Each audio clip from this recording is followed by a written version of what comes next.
Microphone check 212. Ladies and gentlemen, welcome back to It's the Bearded Man podcast with your favorite, the world's favorite bearded man, Bob Bay. Very excited today.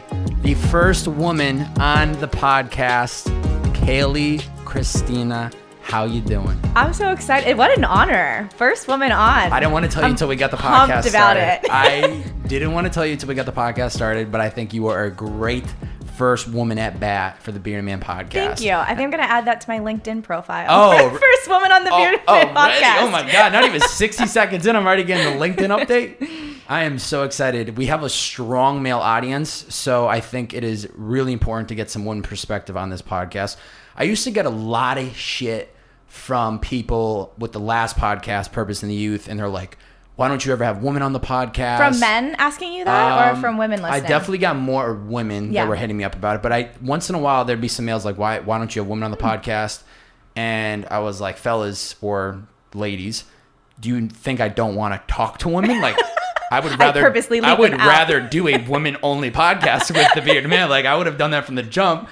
I just would explain to them like, hey, it's just the people that I'm networked with or the people that I, come across on social media and I get interested in what they do. It's never about are they male or female. It's just like the people that I casually come across. But I'm excited to have you in here today. And I got another woman coming on Sunday. So exciting. So we're trying to ramp up and balance it out a little bit. So very excited to have you here today.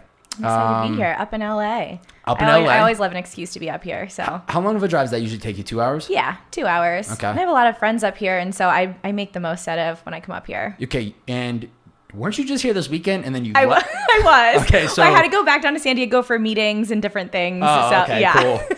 Go back for 24, back Honestly, to LA. I literally went back for like 24 hours. What's holding you back, or have you ever considered moving here? So my business partner is down in San Diego, and Okay. I don't want to leave her. I'm not opposed to it. I love the energy up here, and then I love going down to San Diego where it's more chill. I love the culture in San Diego. So I love being so close to this, but enough that I'm separated. So you kind of get the best of both worlds. Like, you come here, you line up a bunch of things to do. You're like the celebrity, like Kayleigh's in town. Who am I going to see? All the things. Let me see if I can fit you on my to-do list while I'm in LA. And then you get out of here and then you're gone. Yeah. And San Diego is definitely much more chiller. Exactly. I was down there in November, which is literally almost a year ago. Time is just wild. Flies by out here. But that was the first time I've been to San Diego since living in LA. And I was like, wow, this is much different. This is calm. This is very laid back. And it isn't that hustle and bustle that I think you find in LA. Or even this past weekend, I went to Newport for the first time, Laguna. So relaxing, by the way. What am I doing? Yeah. Why do I not live here? This is like true paradise. I swear the true paradise of SoCal is between Long Beach and San Diego. You could probably argue San Diego itself, but I feel like that like coastline is like retired. See you later. 100%. Beach every day. Yeah. Hitting yoga classes at night. Yeah. Or just living the lifestyle. Down in San Diego, it's so incredibly beautiful, but without the traffic and a ton of people and tall buildings, it's just, more beach culture. Yeah. So you did mention that your business partner is down in San Diego. Yeah. Her name is Danielle. Almost said Nicole. Don't know where Nicole came from. Pulled that one out of my ass. That is her middle name. That's funny. Is it really? Yeah. Okay, that's weird. That's so weird because it's not even in her like Instagram or anything. That is her middle name. Wild. Okay, shout out to Danielle one time. That's a little weird. Talk to me about how that relationship came together, because I believe from what I know, you had met her at the time you were getting some like acne treatments or some skincare treatments.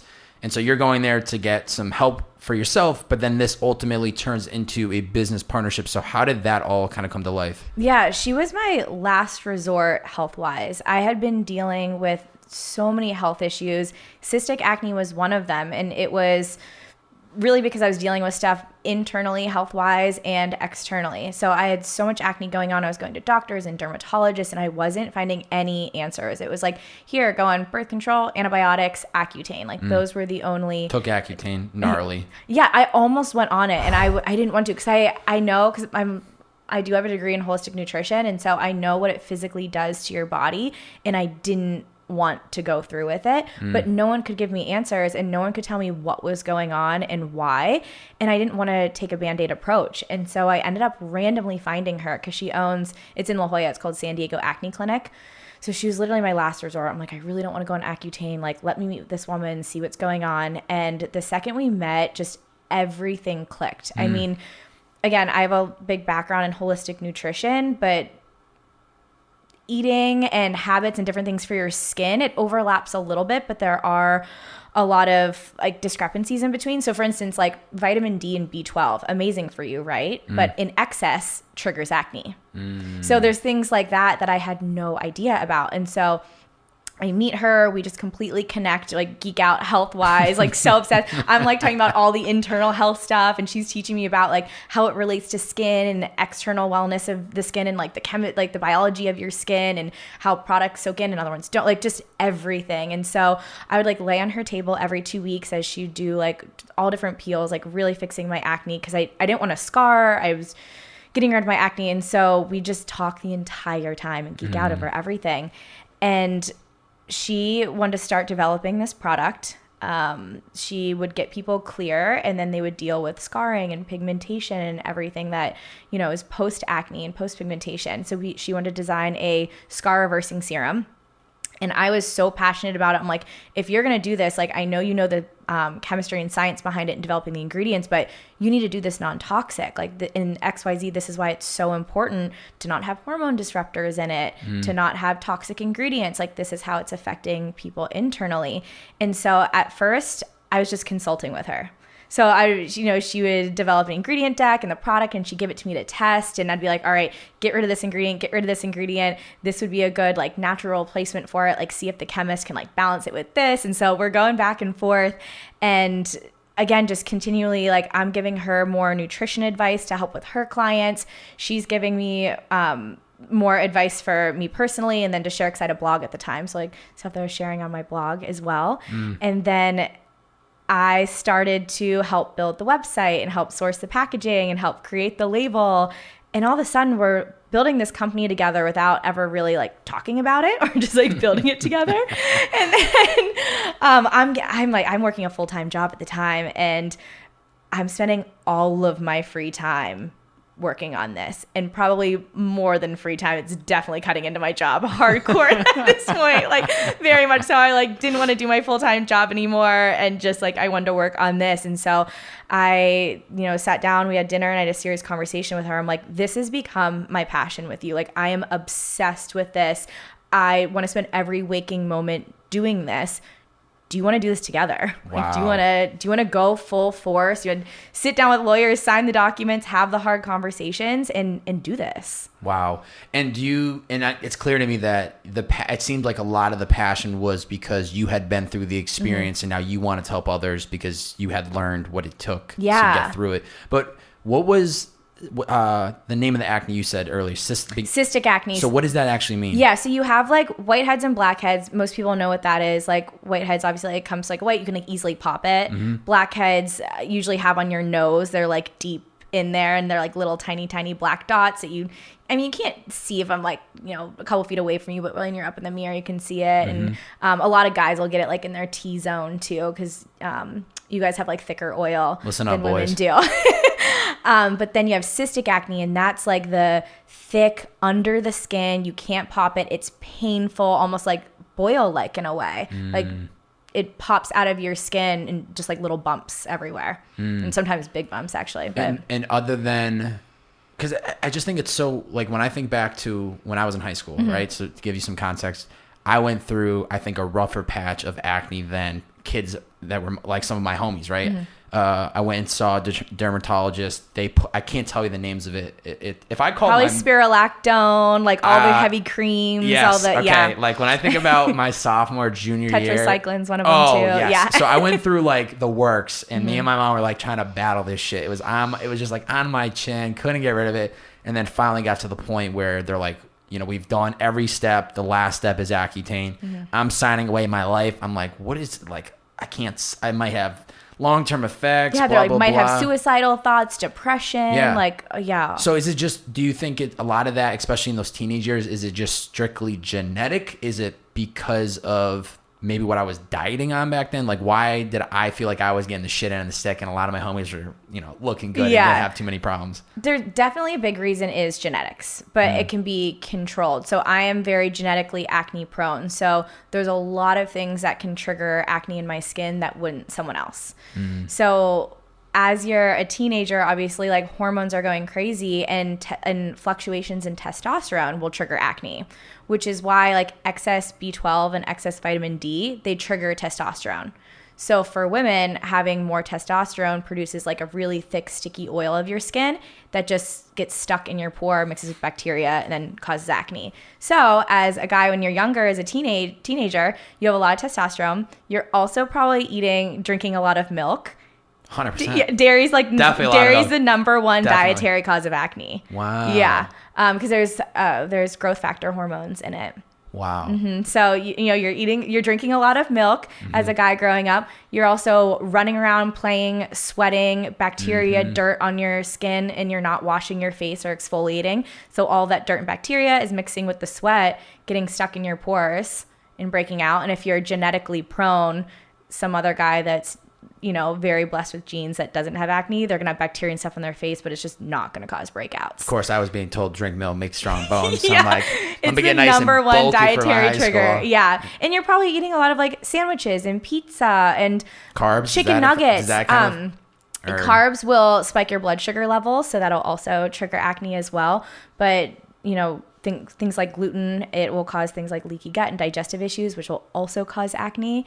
And so it's so connected. Yeah. And then as you get a little bit older, and if you're, like, drinking in college, and I mean high school maybe too, but, like, in college you're drinking alcohol. Alcohol is also a huge acne trigger as well. Wow. And so you have a lot of things that you're not as conscious about when you're younger. You're drinking milk, alcohol, not washing your face. Testosterone's all over the place. Totally. You're in puberty, so that's a huge fucking cause. Voice is squeaky as shit. I'm like, what do you mean? Why does that sound real? And that's why a lot of guys will have more acne during their teenage years, and then it'll balance out because your testosterone's all over the place during, like, puberty in your teenage years, and then it evens out as you get older. What age were you going when this was the worst? Like, what time? Yeah, like, I was 24, 25. I'm 29 now. Wow. So it was at its worst around 24. So, like, how was it when you were 20? Was it still kind of bad, or? It was fine. Like, I had the occasional breakouts, but I never had, like, the deep cystic inflamed red acne. That, I mean, as a woman is, really hits your confidence, because you're trying to, like, pack on makeup to cover it, because you feel like everyone's looking at your skin and judging you. And so it's a huge confidence issue when people have it. I'm sure you get women that reach out to you and that are using your products or want your advice. Because I even saw one of your recent Instagram posts you had posted without makeup, and you like talk about how that was such a pivotal moment for you.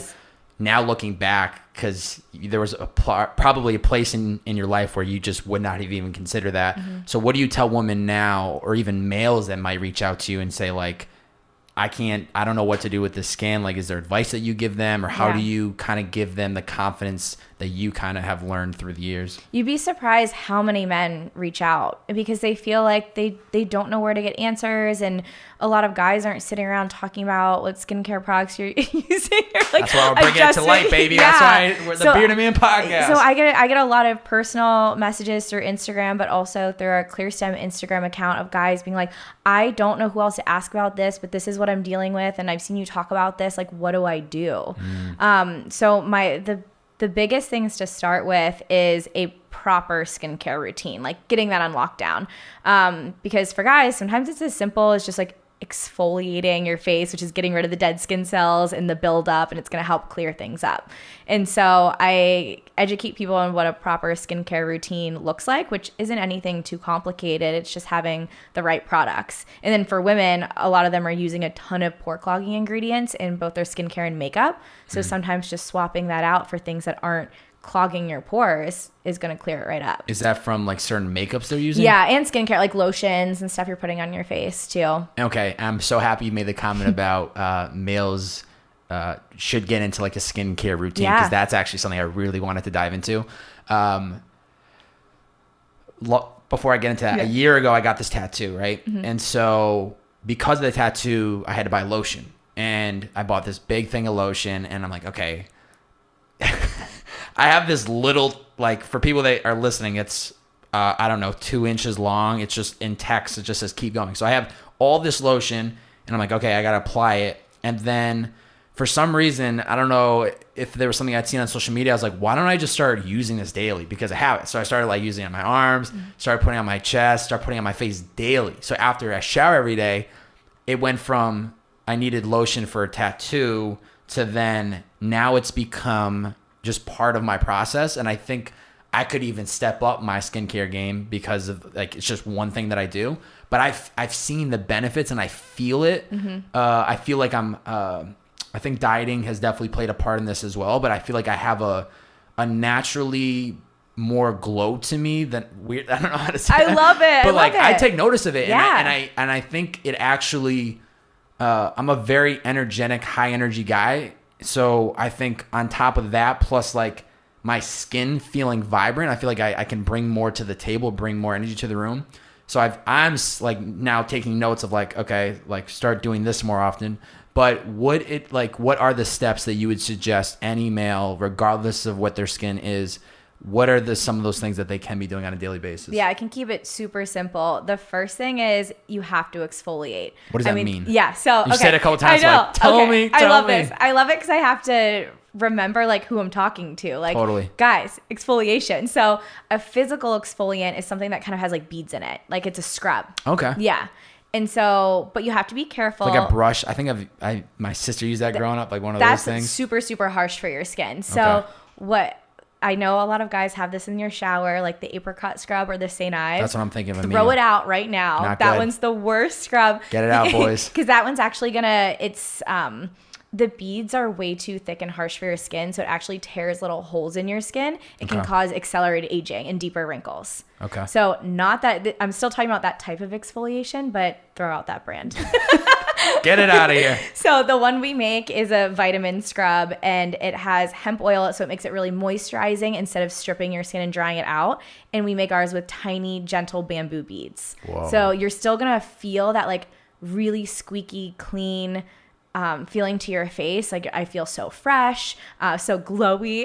Like your skin's just gonna look brighter. I'm gonna regret saying that. People are like, yo, glowing dude. Like, I love it. But you're gonna feel like really fresh and squeaky clean, and your skin looks bright and vibrant with not stripping it and making it feel really, really dried out.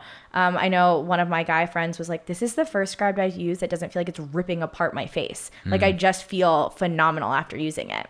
So that's really important for guys to use because you guys have more testosterone, which produces a really thick, sticky oil on your skin, which can clog your pores and just allow a lot of dead skin cell buildup, and that makes your skin look dull. So that's going to make it look. So you're saying use this in the shower daily, whole body? Yep, you can use it. Yeah, so we make our container like a full like 7 ounces, which is a lot bigger, just so you can use it for your full body. Damn. So that's the first step. Use one of those. That's the first step. Yeah.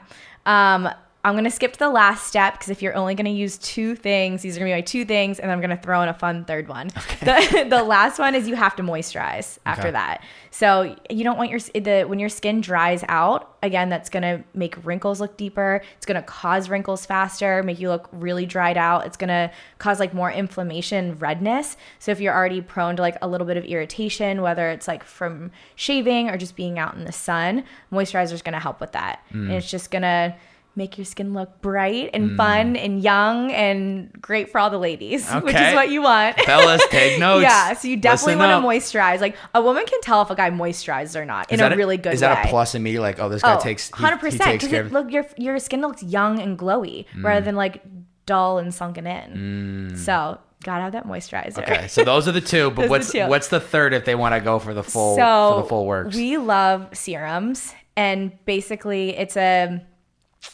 serum just refers to the consistency of something. So it's not a lotion, it's not a gel. kind of having a hard time like describing it, but you pump it out and you rub it in your face and you put it on your face. Okay. I'll keep it simple for you guys, but it's kind of a very thin consistency. And so we have one, it's our stem cell serum, and it's going to help reduce like any irritation and redness from shaving. So any of those little bumps that you get, it's going to help bring down all the inflammation on that. And then men, if you're dealing with any acne scars or sun damage and pigmentation from being out in the sun a lot, pigmentation is just like brown spots on your face. So any discoloration to your face, it's going to help even that all out. So that would be after you shower and then the moisturizer? So you're going to exfoliate, you're going to use the serum, and then the moisturizer. And where can these boys go get their product while they're listening to the podcast? ClearStemSkincare.com. Go get it right now, boys. Yeah. Wow, that's really incredible. Yeah, 3 products, really simple, morning and night. You can shower, do it right after the shower, and you're done. It's very obvious to me that you love what you do. I do. Like, because you can get into the details and you're like, we could just keep going down this path my gosh, for the next hour. You have to like cut me off. Yeah. But that's like, I think and even before we started the podcast, we were talking about how COVID, and it's like, you know, it's so much easier just to kind of work through the entire day because there's nothing else to do. But that's so beautiful that you're in a position that clearly you both have work to get to, but there's so many people that will spend their lives like chasing something that they don't actually want to do for their life, but they get into a position where they feel like they have to do it. Yeah. And so I just think about all the people I've met through podcasting in the last 3 years and how lucky I am to have surrounded myself with these types of people, because all I know now is success or people that are in the progress of like reaching some really crazy milestones. And I know that's not the reality for a lot of people. So it's so cool to meet people and to hear stories like this, where it's like, whether it's skincare, whether it's making vlogs, whether it's selling liquid IV, it just amazes me when you can find people that have found something they're really passionate about, and they can just like, they'll tell you anything and everything about it, which is just so cool to me. I think when you can turn a passion into a career, it's so special. Because it's, in a lot of times, especially when it comes from experience, like I went through so much with my skin and my health that I naturally, when I started to find healing and, you know, big transformations with my skin and how I was feeling, I had a ton of people reach out to me and start sharing their stories and asking for advice. And I wanted to find a way to help. And for a while I was burning myself out, like personally just helping everyone. Yeah. Then I'm like, I can't do this. So like, how can I make the greatest impact? And that's when we, you know, create our skincare line, but also like we put out a ton of education around skincare. And that's how I help the masses and still feel like I'm making a huge impact without personally burning myself out. Were you scared about like taking that leap? You were working full time, you were building this on the side. Like, at what point did you realize I have to go? Yeah, I think there's 2 different people. There's the ones that they have an idea and they're willing to quit everything else and just completely go for it and live off basically nothing.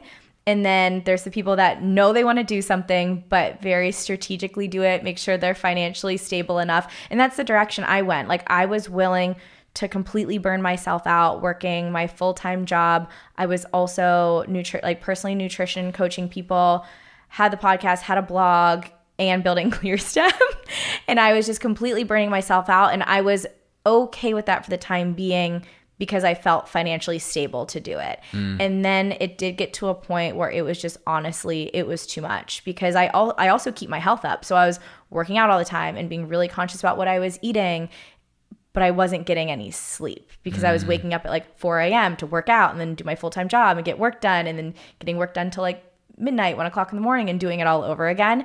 And when it got to that point, luckily we had been building ClearStem for a while that I could start taking a little bit. And so we sat down and kind of discussed, like, obviously I took a huge pay cut, but it was like, what can I now survive on with ClearStem and be able to just put everything I have towards it to be able to leave my full-time job and just go full force. Yeah. And in the middle of that grind, I'm sure you're reminding yourself that this is like a short term. Yes. I was like, this is temporary, because it was really rough for a while. Yeah. Really rough mentally, just juggling absolutely everything. I felt like I had no time to even like talk to friends or family because I was so mentally drained all the time. Yeah.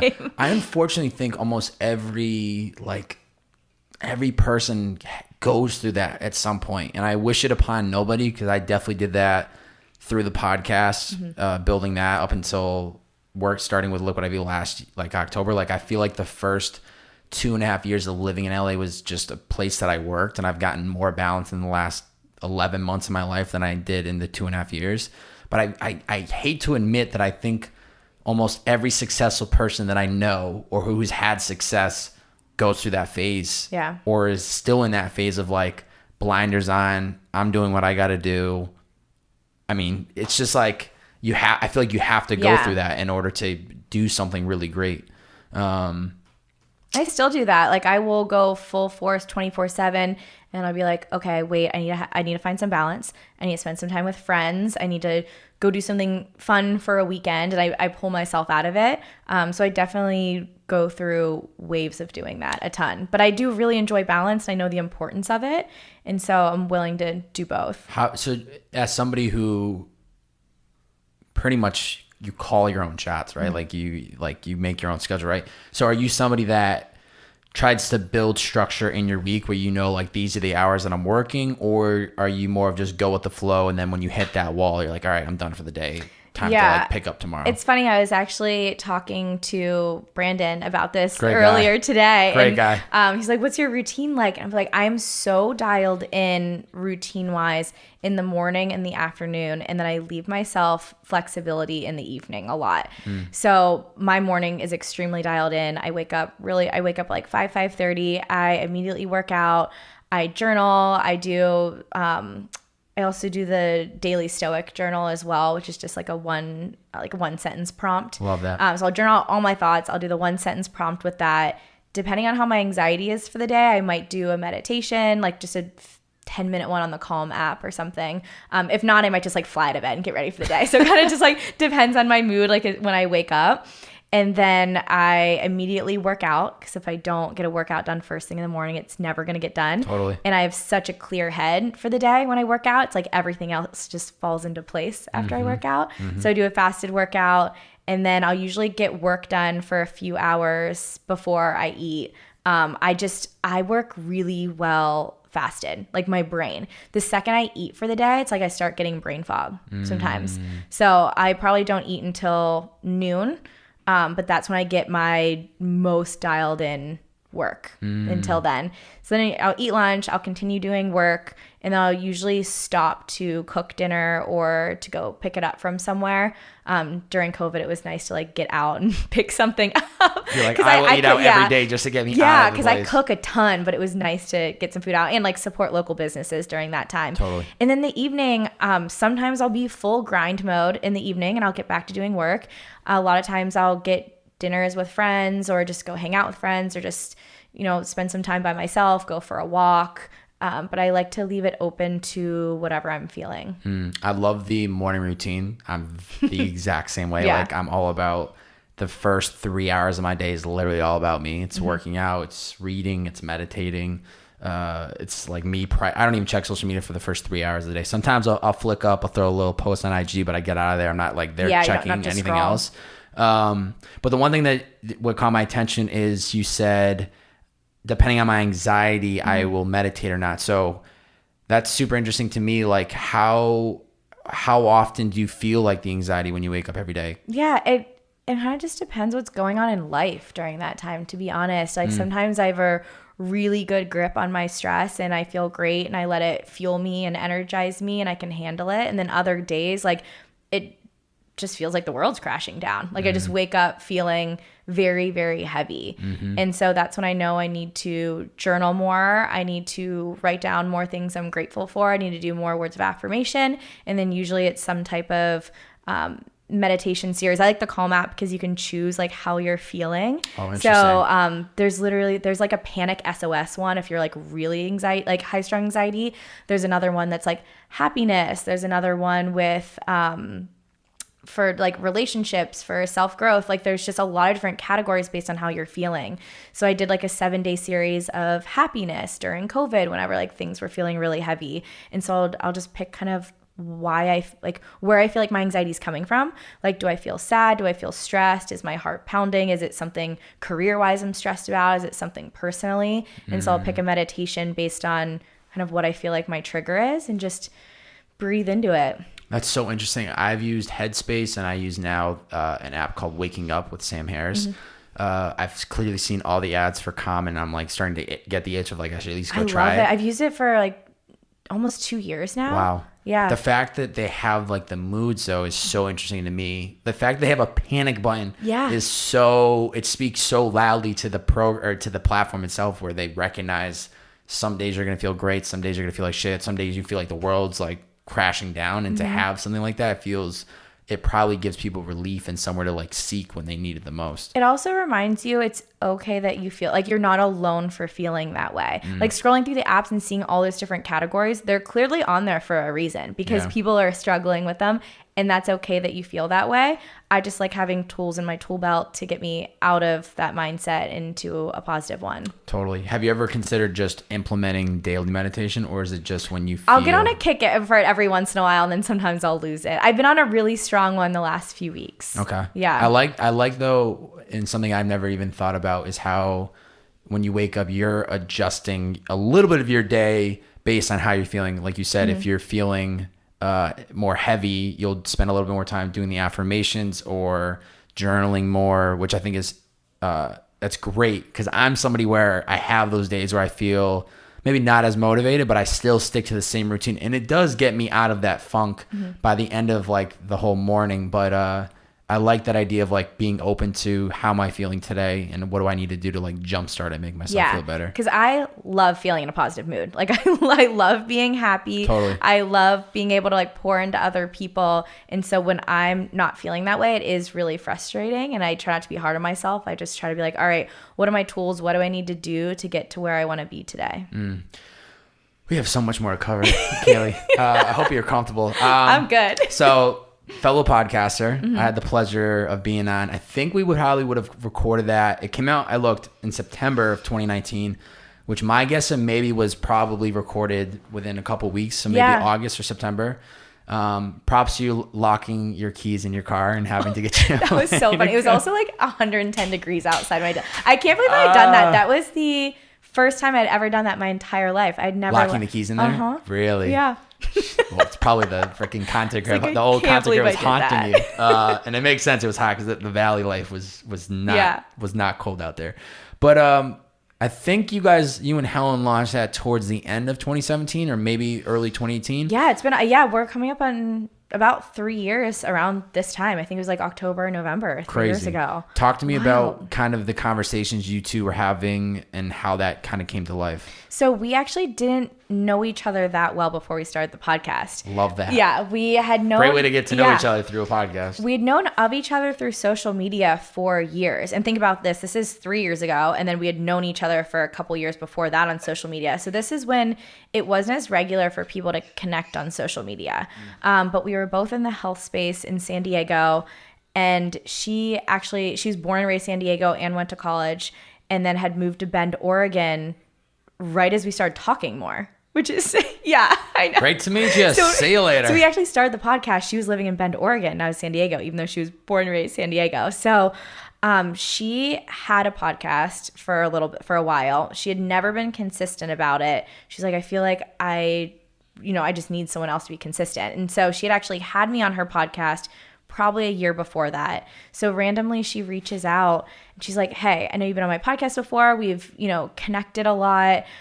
I really want to legitimately have a podcast. I want to be consistent about it. And I feel like I could with a co-host. And I feel like we're similar enough, but also different that we'll have really good conversation. We're not the same person. And she was like, no pressure around it. Take a couple days to think about it. If you want to, let's record an episode or two, see how it flows together. And if we're like, this isn't working, we won't do it. And if it does, then we'll see where it goes. And so actually I had work up in Portland, Oregon, like a few weeks later. So we decided to record in person the first time. First we recorded like virtually, like via Zoom or whatever it was. And then we're like, it was like horrible. It never got aired. So then we're like, all right, I'll be in Portland in a few weeks. Let's see how we are like in person. And we crushed it and we loved it. And then there was just like a learning curve after that of doing it virtually. And we decided to kick it off. We're like, all right, let's do it. Yeah. And how have you liked it overall? Just like the idea, because I mean, at the time you probably were already busy with everything else. Like you were probably blogging at that point. Yeah, I thought about it for a long time. So I'm like, am I really gonna add one more thing to my plate at this point? Oh my God. It's like, am I really gonna do this? But I love having conversations with people, and I love it so much more than writing. Blogging is actually really difficult for me because naturally I'm not a writer. I'd much rather verbally talk and have my words like written out for me. You can't overthink. You're just free flowing. Exactly. Because I'll say wrong words all the time. I'll like repeat things. Like I'm not a speech writer by any means. So I just enjoy talking. So yeah, podcasting was such a mental release for me too. And just an amazing way to network with people. Like I've met some amazing mentors in the entrepreneurship space because of podcasting. I know. And it's probably helpful too when you're getting into it to have somebody like her who's had the experience, regardless if she had stayed consistent or not. She probably was like taking the lead of like, this is what we need to do first, then we're going to work on this. And she could do the editing of it. And like, I don't know. I mean, I could figure it out, but I didn't know how to do any of that. So she puts in the intro and just tell me when to show up and hit record. And I'll get you my assets and you make this and make it sound good. Yeah. Wow, that's awesome. Any big takeaways from doing it so far? I love podcasting. And again, I think it's the greatest networking resource. Like you don't have to be a creative or an entrepreneur or anything to start a podcast. You just have to want to talk. And if you want to have one solo, that's great. But no matter what industry you're in, it can be an amazing way to network with people and lead to more opportunities for you. Yeah. I have a podcast coming out tomorrow. The way I've been doing this new show is one guest a week and one solo pod a week, trying to build both my own personal brand and then also not look like some egotistical fucking beard guy and also have guests and have them do a lot of the talking. But the one thing I talk about in tomorrow's podcast, which is like the topic of social media and how to use it as a tool. Have you seen The Social Dilemma? I haven't yet. I know. Watch it. I have to. Watch it this past weekend. I'll watch it this weekend. You got to. If you're anybody in the social media space, you need to watch this. Or if you're not even somebody that has a presence in the social media space and you use social media daily, you should watch this because it's just going to open your eyes to some things. Anyway, what I talk about though is like, it doesn't matter what your industry you're in, or actually we'll just keep it there. It doesn't matter what industry you're in. Starting a podcast and becoming the expert of your industry is literally the game changer. Because like you said, networking, it's going to get your foot in the door with the experts of, if you love automotive, if you love baked goods, if you love skincare, if you love literally anything, providing people a platform to share their voice and their story is so needed now because podcasting is just completely blown up since I've been paying attention to the space in 2015. And if you have anything that you're selling, and it doesn't even have to be your own business, if you're real estate, if you're, I don't know, financial packages, like who knows, like selling anything, it's the greatest resource because again, you get to be the expert, you get to educate. So of course, when people want to buy that or recommend you, they're going to go to you. Totally. And the thing is too, is at least the content that you're pushing, it doesn't even have to be about selling. It's just about you building brand and you giving so much value that people want to come to you. Like it's like what you were saying earlier about probably some of the content that you've pushed about skincare, which isn't even directly about people buying your products. Yeah. It's like provide them enough value that they're comfortable with you. And when they need products, they're going to go nowhere else but you to buy the product because they're like, Kayleigh's provided me all these PDFs or blogs or podcasts around skincare, and I've seen it work in my own life. Oh, she has this new product rolling out. I probably should buy that too. Well, you know what works better than any advertisement, like any spending money on Facebook and Instagram ads or whatever you name it for ClearStem. When Danielle and I get on podcasts and just talk about skincare and health the entire time, nothing leads to more sales and making an impact with people than that because you get to educate people and people get to know you more. And then they're like, okay, wow, like I didn't get this advice anywhere else. Now I know exactly what to do. Oh, you have the products that provide exactly what to do. And so it's just a great way to like make an impact with people and actually get to connect with them and make a difference. I don't know if Google Analytics shows demographics of males, but when this pod drops in that week, there's a spike in males. We'll give it up to the Bearded Man community coming inbound. You boys better be strapping up and getting your money ready to freaking spend it. You're also an author, which is pretty badass. I must say so myself. Healing with Apple Cider Vinegar, 115 recipes for health, beauty, and home. First off, I used to do the apple cider vinegar shot per day. Does that actually help? Okay. Or is that full of shit? You have to dilute it with water. So there's that huge, because it's so strong acid-wise that it burns your esophagus and it ruins the enamel of your teeth. Like that was such a trend for a while. People would take shots. And in the very, very beginning, like years ago, I did shots of it too. But it is incredible for you as long as you dilute it in water. It helps stimulate your digestive system. It helps build up acid in your stomach, and that's what breaks food down. So if you're having any digestive issues or bloating or acid reflux, it's incredible. Do you still do it daily or no? I don't do it daily, but I'll do it I'll do it before like I eat certain foods. So actually protein is the hardest food to break down. So if you ever feel just like really weighed down and lethargic after eating protein, you usually just need more digestive enzymes and acid to help break it down. So sometimes I'll do a little bit of apple cider vinegar and diluted water just before, if I eat like a meal that, Thanksgiving dinner, something like a lot more protein. Totally. Protein's hard to break down than carbs?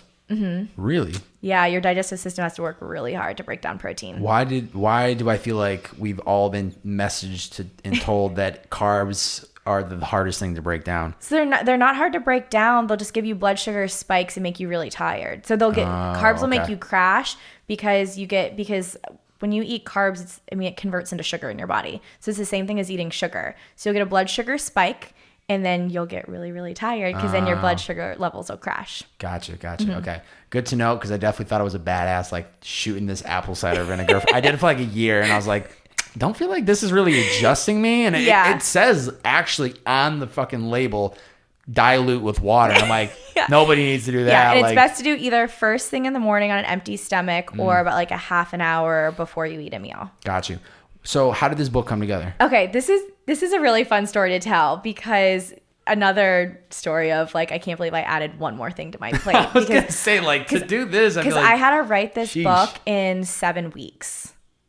And it was 115 recipes with four full chapters in the beginning before all the recipes. So how does that get presented to you? We're like, hey, Kayleigh, don't know you did it for 7 weeks, but you got to get this fucking book done. So I almost deleted this email because I thought it was spam. So I get this email and it's literally 3 sentences.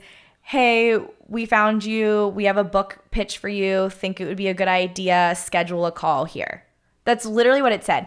Any other day, if I was in a mood, I'd just delete it. I was in a if I was like, I'm tired of emails, delete.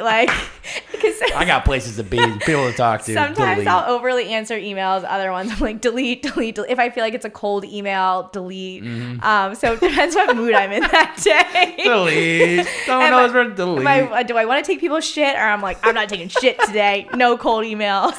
I was in a mood. I felt like answering it. I was like, okay, this is interesting. So I click it. And so I email back. I'm like, okay, I'm interested. And they're like, all right, set up a call, like a 20-minute call. I'm like, all right. So I hop on the phone with this publishing company. And I think they're based out of New York City. And the way the publishing company works is they're a tech company first. So they find white space in the market, like e-commerce wise, so like on Amazon and online Target and Barnes and Noble and all the different book retailers that are online. So they find white space in the market based on SEO of if they came out with this book, what would perform really, really well. Unfucking real. This is why you need to watch The Social Dilemma, because this is what it gets into. Exactly. So crazy. And so they were like, we have this book idea. We think you'd be a really good fit for. They gave me kind of the breakdown of it. And they were like, we're interviewing a couple people for it. So what we need from you is we're going to send you like an outline prompt and you have to write like a portion of the book. And it did take a while. I think I mean, it was a couple thousand words on 2 different chapters. And I was like, all right, I guess I'll do this. And so I did it. And then I found out a couple days later that I got picked for it. And so we went through everything. And instead of getting book sales, I got one lump sum of money to write this book in 7 weeks. And I was like on a very strict schedule with the editors. Like I had a team of like 35 people I was working with. I had like the publisher and the editor and the art team and just literally all these people for 7 weeks straight, like every single day talking to them, sending them updates. Again, not a writer. Thank God there was editors because I'm like, I'll get the content out. You guys fix it. Yeah. You guys make this look beautiful. Yeah, make okay? it look pretty. And so I had to come up with 115 apple cider vinegar recipes. One section was all about health. It was health, home, and beauty. So yeah, 3 different sections. It was all split up and they all had to help with different ailments. So I also had to do so much research on apple cider vinegar, from like how it helps arthritis to rashes to digestive issues to your skin to like the stuff around the home was like cleaning products and like you name it. 115. Let me tell you, this was last summer. During the summer, while I was traveling on the East Coast for 2 weddings. So out of that 7 weeks, 4 of those weeks, I was traveling on the East Coast and in 2 different weddings. How did you even find the time? I literally didn't. I would be hanging out with friends and we'd be like drinking during the day, all different things. And then I'd be up until like 3, 4 o'clock in the morning writing this book. Way. Yeah, I like went full blown burnout grind mode for 7 weeks because I had so much to do personally and with ClearStem, and then how to get this book written. Had you ever considered writing a book at some point? Actually, I'd always wanted to write a cookbook at one point because coming with part of my background being in holistic nutrition, and I love being in the kitchen, love creating recipes. I thought that one day I'd always have a cookbook, and then I did kind of realize to write a full-blown cookbook, it's almost a year of creating it. Like if you're going to do a full-blown like recipe, like desserts, dinners, appetite, like you name it. Oh, so you would do different courses. I would do like everything I love cooking and dream of. And I've talked to a lot of friends who have written full blown like 100-page cookbooks, and it's about a year of, and I was like, it didn't become my dream anymore because I was like, I don't need to write a cookbook that bad to like dedicate an entire year towards it. So this was such a cool opportunity because it's like, all right, grind mode for 7 weeks. I had a lot of the work done for me, like the outline. I had to write around specific outlines. All the artwork was done for me. They took care of all the marketing. They got it. They put it on Amazon, Barnes & Noble, Target, and then a couple of the other big book retailers. Holy shit. So they did the rest of that, which is like kind of best of both worlds. So they gave you kind of a structure, and then you had to it was like writing topics of like fit, we need X amount of words. This is chapter 1, and like this is what has to happen in chapter 1. Now you go do all the research and write about it. Wow. I can't even imagine the pressure of doing that. It was insane. I was like, I'm never doing this again. And then a few weeks later, I'm like, I could probably do that again. I'm like, I wouldn't say no if they approached me again with like another book topic. I'd probably be like, I could go full grind mode for 7 weeks again. Has there been any like great milestones after the book came out? I mean, other than the fact of like completing a book, to me is like a huge accomplishment. Obviously, it's like, this is like yours, your name's on it and branded, but was there anything else that happened? I mean, it's been out for probably a year now? Yeah, it came out. It came out last summer? And no, I was writing it all during the summer.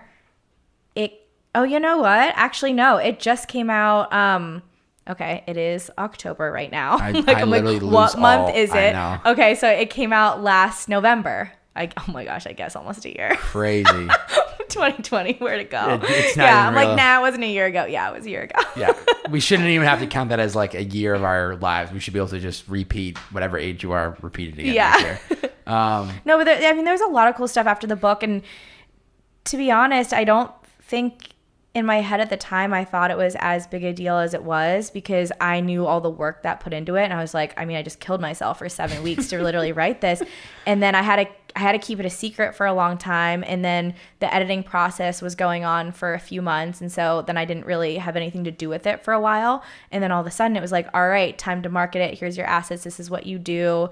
And when I did that, it was an overwhelming response from people I hadn't heard from a very long time that bought my book, because not everyone's going to buy my skincare. Like it's, it's just, it's a bigger company now and not everyone needs specific skincare. It's something that's definitely more personal. But when you write a book, like everyone wants to buy it. Like I had people that, knew me from youth group and like youth organizations when I was in elementary school that reached out to me on like Facebook Messenger that wrote the book and that bought the book. And so I think that was the coolest thing, is getting to reconnect with so many people and realizing that I was making an impact with people, and just getting amazing feedback from it was the most gratifying part of everything. Yeah, I think when people see books, even if they don't have any intention of reading it, they want to buy and support, because it's just I think it's one of those things that people can resonate when they were childs and they grew up,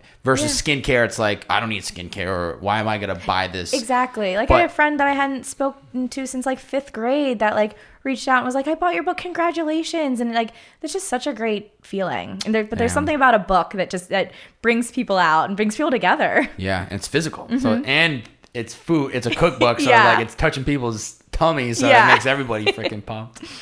Wow. That's so cool. I think one day I would love to write some type of book if I get to a point where I can like just take off a bunch of time and like think through some thoughts. And I don't know. I feel like it's like something cool because it's physical and it's there forever. Mm-hmm. And is this still available in like Target or? Yeah, it's at Target and Barnes & Noble and Amazon. So if I send my mom to Target, she's gonna find it in the cookbook. It's not at all Targets, but at select locations of Target. Okay. Yeah. And you said during the writing process, you were back on the East Coast for weddings. Mm-hmm. I forget. Remind me. Couldn't figure this out. I tried to skim on LinkedIn and creep on Facebook. Couldn't pinpoint it. But you have family in Boston? No, but I was recently in Boston a couple months, last month. Okay. So, you grew up in North Carolina, though. I went to school in North Carolina, from Pittsburgh originally. From Pittsburgh, born and raised, went to school in North Carolina, and then lived in Cleveland for a year after I graduated. Cavaliers.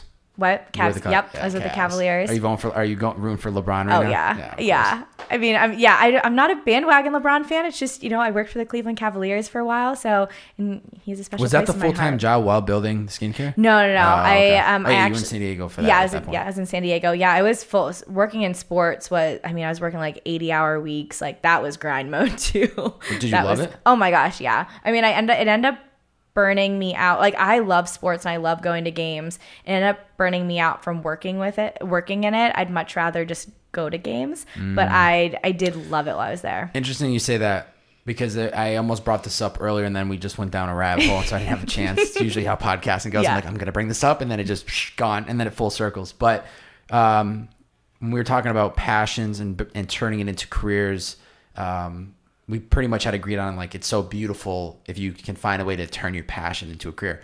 But then I've also heard the other side where it's like you never want to turn your passion into a career because it burns you out, or it's just like you lose the passion for it. I think it depends. Yeah. It's like working in sports. I mean, because I was in sales, I was working every single game on top of being in the office. So I couldn't go and enjoy the games. Some people, like, depending on what position you work in sports, you might be able to enjoy the game in your free time. But I think, working in sports is a great way to like fuel your sports passion. I don't think it would burn that part out of it. I didn't feel like I was making an impact. I knew there was just something more and different that I wanted to do. Yeah, that makes sense. It's pretty dope though, Cavaliers. It was so fun. I love basketball. Working in basketball was so much fun. Yeah. So much fun. And I got to like visit clients during games and stuff too. So I did get to I was like running appointments, visiting clients. Did you do like ticketing? Yeah, I did. Yeah. Mm-hmm. So dope. So I was doing group sales and some premium sales. Oh, that's so it was fun. That is so dope. I love basketball. It's my favorite game to go to is NBA games. Any other sports, or just basketball is your favorite? So it's funny because growing up, being from Pittsburgh, I didn't have a basketball team, and I wasn't into basketball at all growing up. Baseball was my favorite to go to, just because summer casual. Baseball, it's just such a social sport. And then hockey was probably my second favorite. And then football. Love football, but I wasn't going to all the Steeler games. You know, it was really fun, like culture around. I mean, growing up in Pittsburgh, every single Sunday revolved around like going over a friend's house and someone's mom, like making a bunch of food, and like you and like 10 of your friends are like watching the Steelers games every Sunday. So like that was really fun. And then, I took the job. I had a couple job offers in different sports when I graduated. And my dream was to work in baseball, but then there was just something inside of me. I'd never even been to a basketball game before I worked for the Cavs. I didn't even follow basketball. Like I wasn't even, again, it wasn't on the radar. It wasn't on the radar, but I really connected with the manager that was there, who was going to be my boss. And I just felt like he really wanted the best for me and wanted to help me grow. And so I connected with the person rather than the team.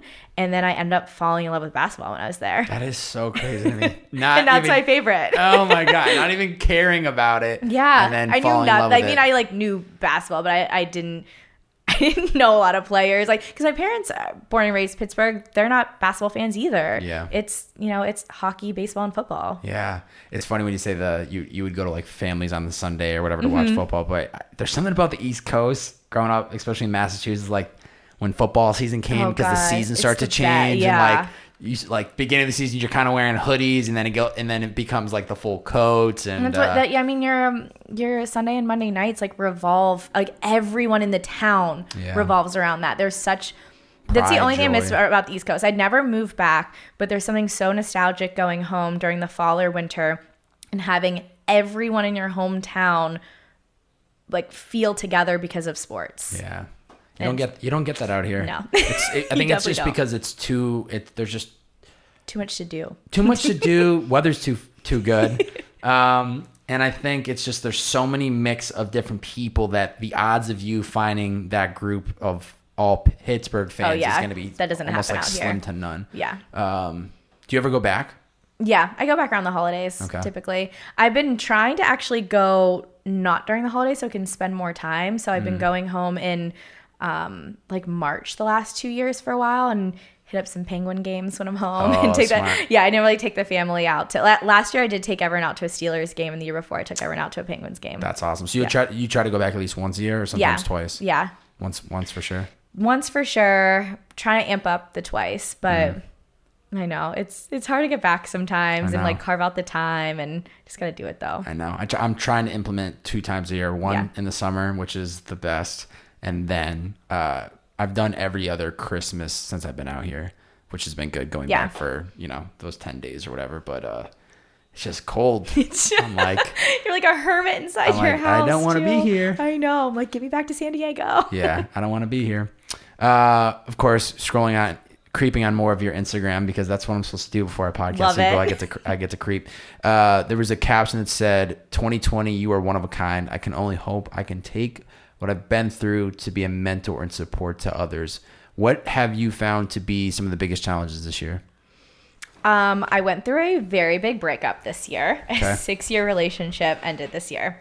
And so that was definitely a huge transition for me. It's something that needed to happen, and I know it needed to happen. And I had been putting it off because I was I knew once the conversation got started, it was kind of no going back from there. Mm-hmm. And so that, on top of company scaling a lot, going through an entire repackaging, rebrand, coming out with new products, it was a big year. And COVID hit. I had ankle surgery earlier this year too, so I was bedridden for a while and on crutches for almost 2 months. That was this year too. Just throw something else on my plate. Were you at least bedridden during COVID at least? Yeah, okay. Actually, literally I was bedridden. I had surgery 2 or 3 weeks before quarantine hit. So I'd already been in my house 24/7, and then COVID hit right as I was getting on crutches. And then I was I remember going out to dinner one night with friends. It was my first time out to dinner on crutches, and that was the day that everyone was I think things are gonna shut down. And then the next week everything started shutting down. So it was pretty wild. Welcome back to your feet, Kayleigh. Now you got to go back with your crutches and not come out for 2 months. Yeah. So it was one thing after another this year, but I just feel like it grew my resiliency muscle a lot this year. The relationship after 6 years, how do you feel about it today? I feel very like confident in my decision. I'm just getting used to being alone again. Like that's what it's just like. It's honestly just a learning curve. Like it's just getting used to my routine by myself. It's just a general adjustment. The aloneness part, I think, is in the dating world in 2020. We're getting to that too. We're getting to that too. Yeah, we're for sure getting to that. Don't you worry.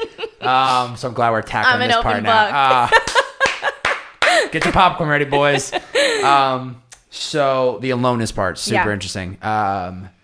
Somebody that for myself has been single for a minute now. It's become just part of my life. And I think it's part of what you sign up for when you're trying to be successful. It's never going to be perfect where you like find somebody that is going down the same path as you. And a lot of times there's a lot of sacrifices that have to be made where you can put time and energy into somebody, but you're really pulling away from trying to build something. Yeah. So I'm somebody that's so used to it. And I think a lot of people struggle with that. They struggle with the idea of being alone. Like I have friends that I went to high school and college with where it's like they got out one relationship and I swear it's not even like a month later they're in another. And they just want to replace it. Yeah. And that's what I'm being so conscious about. It's like I made this decision for a reason. And if I ever feel like I want to like talk to someone, like do I really want to talk to that person, or am I trying to avoid feeling alone? Okay, how would I just like sit in my feelings? Like why am I feeling this way? Do I need to like go read a book, call a friend? Like what am I trying to fill it with? And so I kind of just try to sit in those feelings, because what I don't want to do is jump in a relationship I want to jump in a relationship because I like that person, not because I'm trying to fill a void that I didn't want to internally deal with. Totally. That's such a good way to look at it, because I think a lot of relationships, and no offense to people out there, and if you take offense to this, then maybe you should have a conversation with yourself. But I think it's not that people are bored, but it is the aloneness of like, I don't have anyone to hang out with, so let me go find a significant other, and it works. At the end of the day, like happiness has to come within you. It cannot come from someone else, and that's what like leads to either relationships ending or people staying in relationships when they're really unhappy. So they're trying to constantly get happiness from something else externally. I want to make sure I'm always getting happiness from myself. So whether I'm by myself or in a relationship, it's still coming from the same place. And so you don't build those attachments with people. Totally. I think the significant other should add more happiness and more joy, but if you always have to, I feel like, ask yourself, if this person left, would I derail from everything that I'm doing? Or like how, not say people could derail because they're, hurt by that relationship, but are you following a path if this person was not in your life? Yeah. And if you're not following a path, maybe have that conversation of like, what am I actually doing? Yeah. Because this is clearly a distraction, or it's consuming my time, so that when I punch out a 5 of this job that I hate, I have somebody to come home to, and he keeps me distracted, and then I wake up, do it all over again, and then it's like this hamster wheel of just like time is going by, you don't like what you do, but you have somebody, and then that person leaves, and now you're like, what do I do now? You should always be able to say, I'm happy with you, but I'm happy without you. I mean, you don't say that directly to the person. I mean, internally, you're saying that in your head. Like, you're very happy with this person, but you would also be very happy just by yourself, too. And those are the strongest relationships. How long did you have to think about the decision to make something happen before you actually stepped up? Because I feel like that had to have been a long internal. Yeah, it was first figuring out if it was temporary. And then it was like, is something wrong with me? Because he's an amazing human. I mean, no one did anything wrong. No one betrayed anyone. Like, amazing, amazing human, just not a fit long-term. Lifestyle, different goals ended up shifting. Like what we wanted in life ended up completely changing. And I think it was acknowledging that. So for a while, it was like, what's wrong with me? Like, he's an amazing person. So it was like internally figuring that out. And then it was thinking through like, what do I want the rest of my life to look like? And is this what I want? Do I want to sacrifice X, Y, and Z? Like, where am I willing to compromise versus what am I giving up that's truly, truly what I want? And so that took me a long time to come to grips with, think through, and then be like, all right, am I doing, like, am I ready for this? Like, am I ready to, because again, once the ball gets rolling, you know, I knew there was no going back from the conversation after I started it. Yeah. That's really powerful for you to take that step and do. I've never been in that position, but I can understand the amount of, there had to have been so much internal chatter / people that you had to talk to, to actually think that through. And like, am I just like bugging myself out for no reason, or it's just like actually coming from the right place? But then to essentially bet on yourself and know that like, I need to move on to do something better for myself. I'm not saying that this person was causing harm or holding me back, but that takes a lot to do that. I mean, a big part too, like, as you know, me being a woman that is like so driven and motivated and starting to see a lot of success in my career, that can hurt a man's masculinity a lot if he isn't super, super strong and passionate in what he does, because he can take it as like a huge hit to his ego and the relationship. And so like, I need someone that's so confident in what they do that no amount of success I have is going to hurt them. They're going to want to support me. Yeah, cheer me on, rather than feel like they need to put me down for them to feel better about what they're doing. That's so good. That's so good. So how's the dating been since? Dating 2020. Dating 2020. I've been dating a lot. I'm not dating anyone currently. I just ended not too long ago someone I was dating for a little bit. She said, done with you. Kayleigh's on to the next. So yeah, I'm being open to it. I'm not on any dating apps, so I'm not Have you tried them? No, I haven't tried any. I haven't even downloaded any. Don't waste your time. They're fucking terrible. I haven't downloaded any. And honestly, the kind of like person and passion I'm attracted to, I just don't feel like I'd find on a dating app. And I'm not aggressively looking to like go on dinner dates all the time. Like, if someone comes in and like wants to take me out and I'm interested, I'll go for it. But I'm not like trying to line up my weeks with dates. Totally. I think based on what I can assume of your mentality of like go-getter, hustling, busy, I got so much shit to do. You're not somebody that's like, let me carve out 30 minutes to go swipe around. Exactly. No way. Nah, it's not gonna work. It's gonna be bumping into shoulders with somebody at the right place. Yeah. It's just been tough for a lot of people, and that's the only reason I downloaded the apps, because I'm like, I'm sitting my ass. I can't go out, or like you kind of can now, but like, you can go down to dinner and like. But it's just such a different. It's just such a different world now with everything that's been happening, that it's like, okay, maybe I should give it a try. Like. But yeah, I'm on the same wave where it's like, not a big fucking fan of this. Yeah. I'm not trying to, again, like line up my scheduled dates. You said earlier, the skincare is a plus when you notice that in a male. What is a plus and what's a negative, like immediate, if you see something in somebody? Like quality wise? What's a turn on? What's a turn off? Okay. Turn on is passion, 100%. So, the last person I kind of dated played sports, and so I was very like attracted to like the passion behind that. So whether great bod, it's like, I'm sure too. Let's get real. Let's keep it 100. So I was very attracted to passion. Turn offs is not willing to get deep, and so surface. It's very surface level, yeah. And so if I'm like, I like to connect with people, and that doesn't mean that the relationship needs to progress quickly. It just means like I like having real conversations. Like, if it's a surface level conversation, I'm bored. And if they don't, I love asking about what people do and what they're passionate about. Like, I ask a lot of questions just because I like to really get to know people. And if someone's not asking me questions about either like what I do or what I'm into, I'm not into it. Yeah. Immediate turn off. Yeah. You want depth. Yeah. I'm also really into like, again, like passion, go-getter, work ethic, but also really, really young energy. Young spirit. Yeah. So it's like, even as we get older, we're in our like 40s and 50s, you're still like just wanting to feel young. Yeah. And I think the feeling young part also becomes weirdly part of the passion. Like, yeah. I've met so many people that might be in their 40s, and they're like, I had a homie of mine that I just did a recent podcast with. Shout out to Mark Brazil. Don't want to name drop you, but shout out to you. He's a founder of Iconic. I'm 26. He's 35. We did a podcast a couple weeks ago, and I was like, Mark, there's so many similarities that I see myself in him, where he's like First off, great beard. Got to give it to him. But like, go-getter from the East Coast, hustler, driven. He's 35 and he's like, yo, I'm just getting fucking started. Like, I'm like having the best time of my life. And that's just one example. I've met people that are like 40 and 50 and they are still like, just like having a ball. And so I almost wonder if that young energy is because they are people that have found that thing that they love. And they're not sitting miserable in their job. They're just constantly like working on something great. Yeah. And so they're just feeling inspired. They love what they do.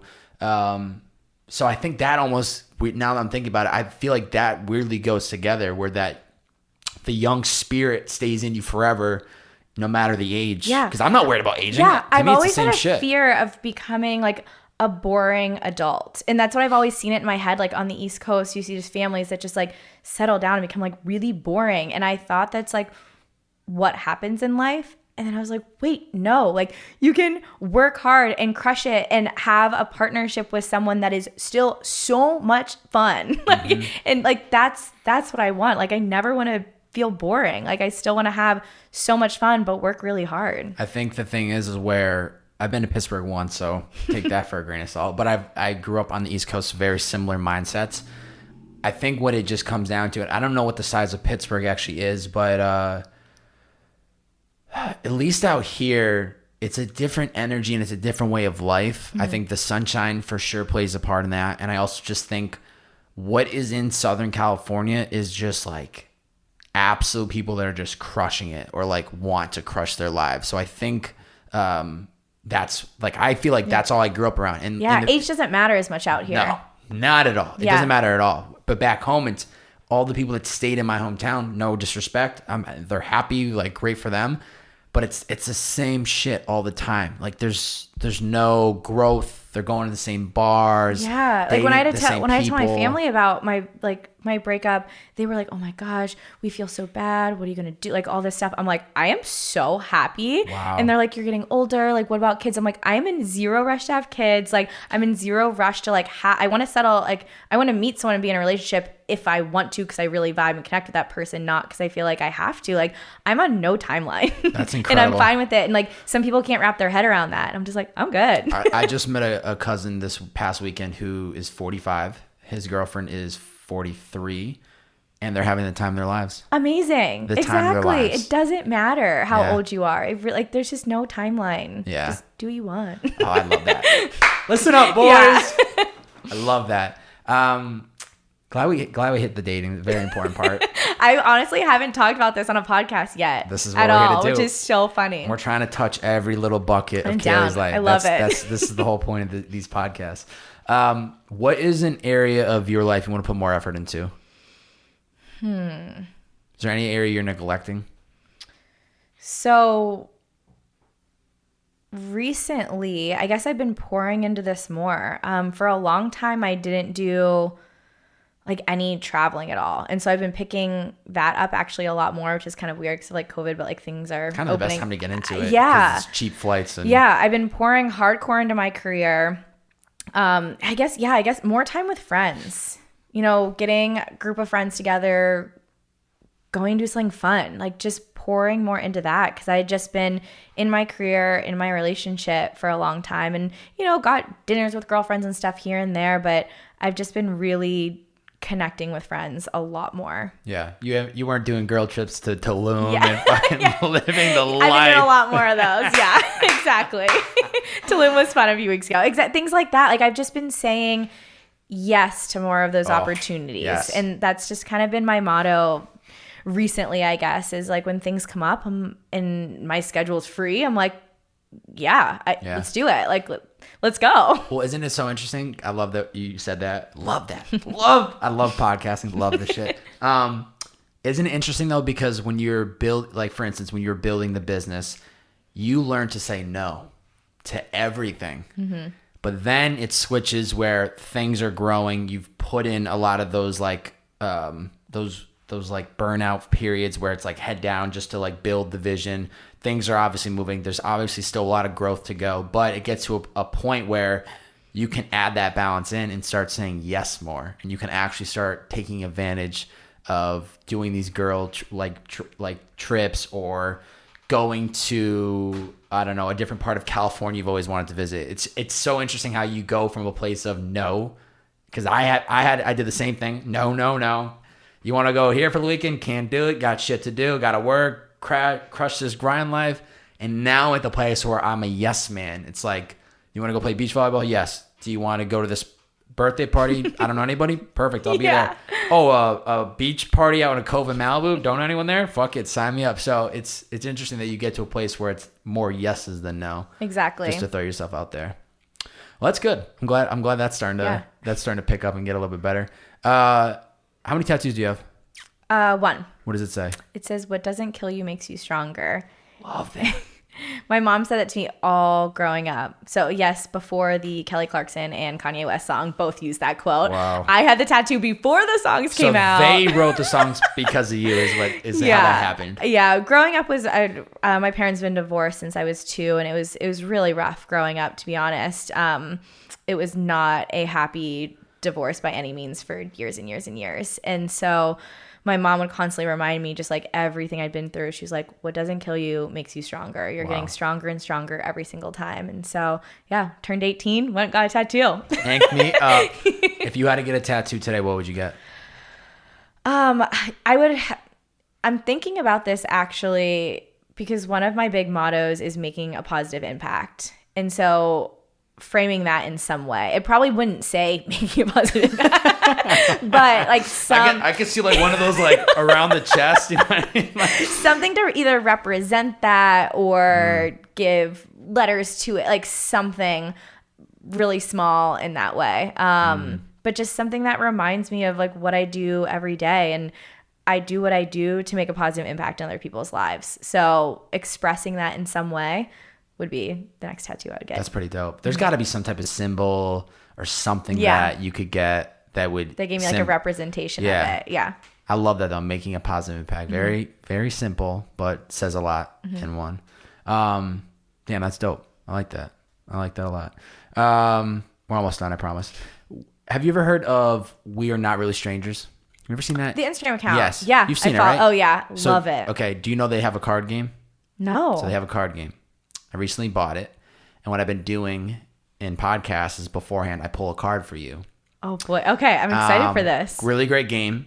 Definitely you should buy it. Oh, I will. And it's literally just about like, it's Cards of Humanity. Have you ever played that before? Mm-hmm. But like for the depth. So when you find these boys that are fucking surface level, say we're playing this game. Oh my gosh. It's going to open them up a bit. So I pulled a card for you. And your question is, what is a compliment you wish you received more frequently?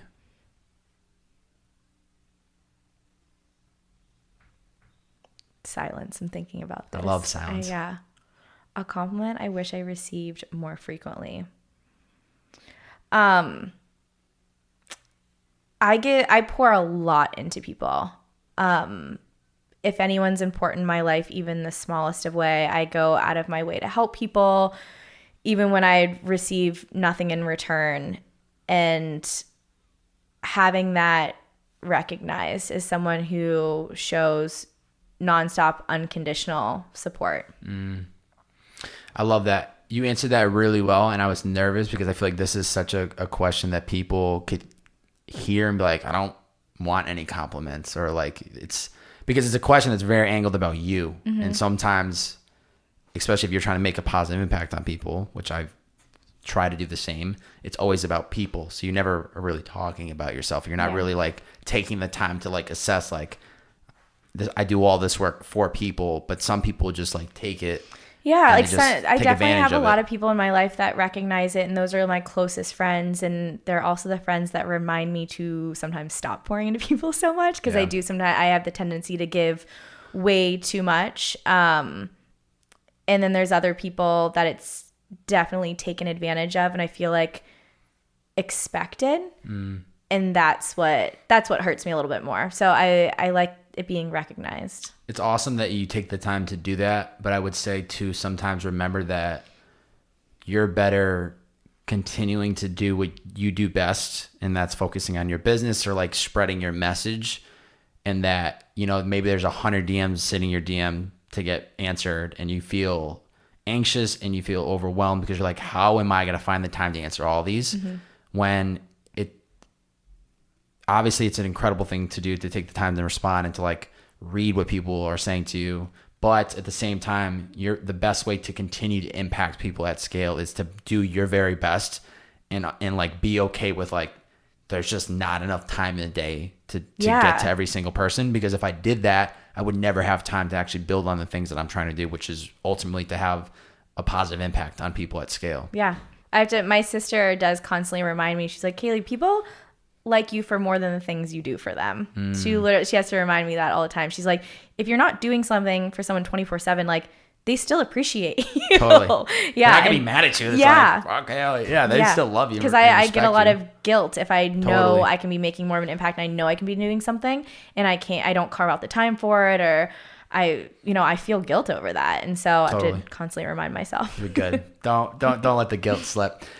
Before we wrap up, one thing that I do at the end of every podcast is I allow the guest to kind of challenge the listener to do something after this podcast that could positively impact them. So if they've made it this far in this podcast, what is one challenge that you have for the listeners today? What's something that they can do that will positively impact them? I would wake up tomorrow morning, or if you're listening to this or if this is in the morning right now, take a minute and think about what you need to feel your best today. Or if you're listening to this in the evening, tomorrow morning. So when you wake up first thing in the morning, think, what do I need today for myself to feel my absolute best? Because, with COVID right now, like people are still really struggling mentally. Not everyone's back to their jobs. People have lost their jobs or they're furloughed or you name it. So what do you need? What do you need to feel happy today? Yeah, I think a lot of people are lonely, which is what we talked about earlier. And I really hope that people are taking that time to ask themselves these questions. Yeah. That are like, what really makes me happy? It's so easy to disassociate, especially social media. It's so easy to disconnect. And that leads to like perpetuating the loneliness and sadness and kind of losing sight of yourself and who you are and what you need. Yeah. This is the only time probably in our lifetimes that we're going to have this much downtime and not expected mobility of like, you're supposed to be at this birthday party, you're supposed to be going to this birthday dinner. Like, it's just the best time to actually like pause, reflect, and think about kind of the direction of where you want to go. Where can people find you on social media, and where can they find ClearStem?